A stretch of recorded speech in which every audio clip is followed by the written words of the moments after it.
Hi, it's Beth here. It's episode, over 65, talking, episode 239, July 27th, 2021. I promised you I would go see Old. I mean, the ads make it look like really old shaming. And I can't say it was really terribly much that way. There was anorexic shaming. There were all kinds of other things going on. And the story didn't make any sense. It was almost like watching a train wreck. And it was so funny because it was in film school a perfect example of everything not to do. First of all, he hired his daughter to be assistant director, which I guess she just graduated from NYU, and she also graduated from the Lori Loughlin School of Shameless Privilege. She couldn't handle the camera. Everything she said was, she was amazed that she got this job offer from her father. And because it just happened randomly, she said, because she was already working on another one of his projects called Servant. And he just gave her this big job. And she said, "No way, Dad." And then after a little while, she said it was the most natural thing to do. She had dinner with her dad every night.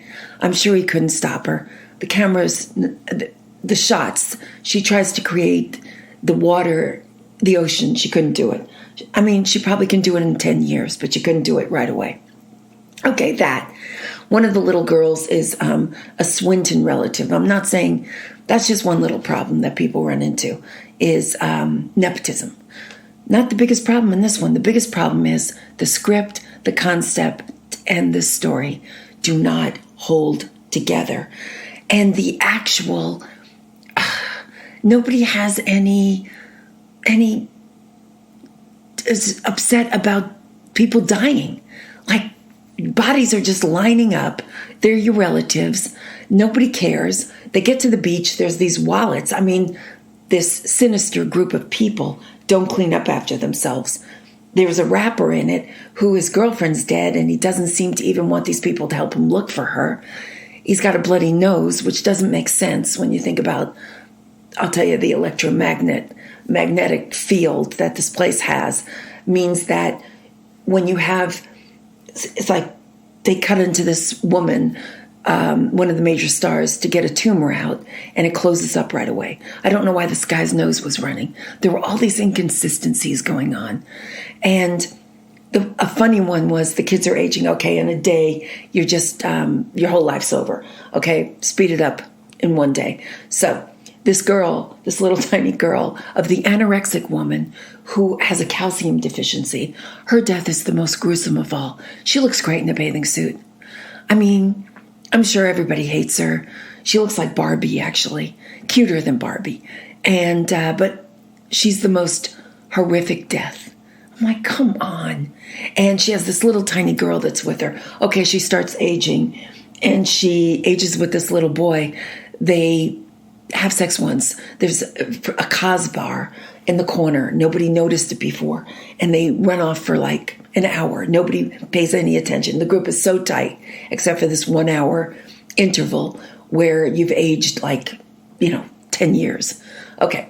She starts walking towards her mother, and she's a teenager, and she's pregnant, and the stomach gets bigger and bigger and bigger. She has a baby, and it's on the beach.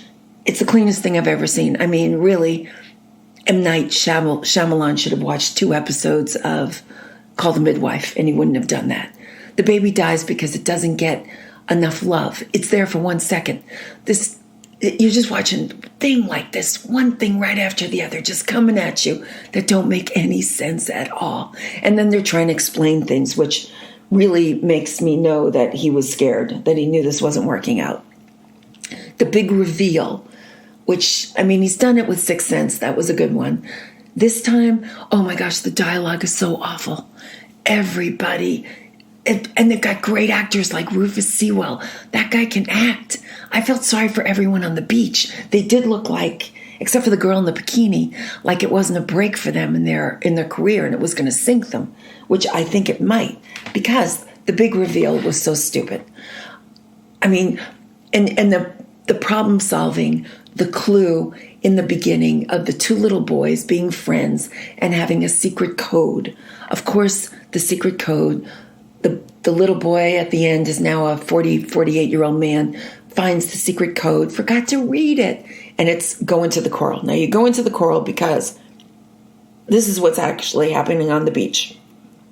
An electromagnetic material surrounding the beach is causing cells to age incredibly quickly at the rate of around a year every half an hour.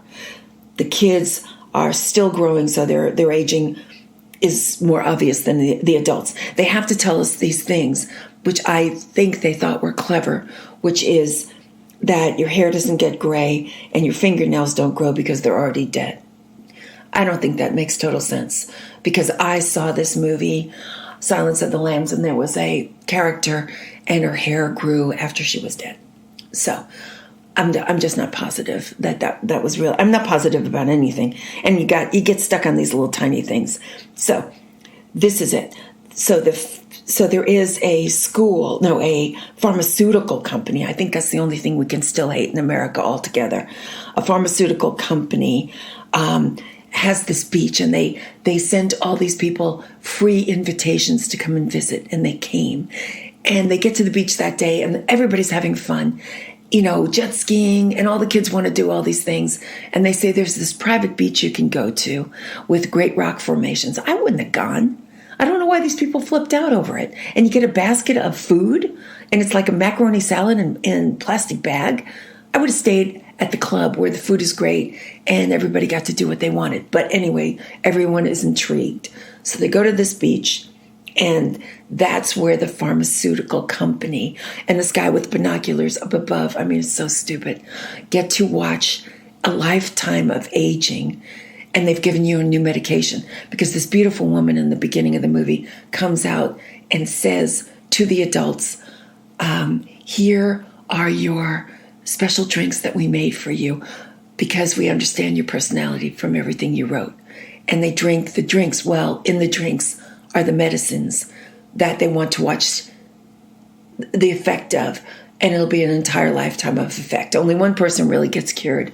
That's the epileptic lady. She gets to live 16 years on the island without another incident. So that medication worked. The calcium deficiency medication did not work. That woman, it was a ridiculous death, but it was mean, because she was thin and beautiful. And they were saying that she couldn't have been thin and beautiful if she wasn't an anorexic and a calcium deficient person.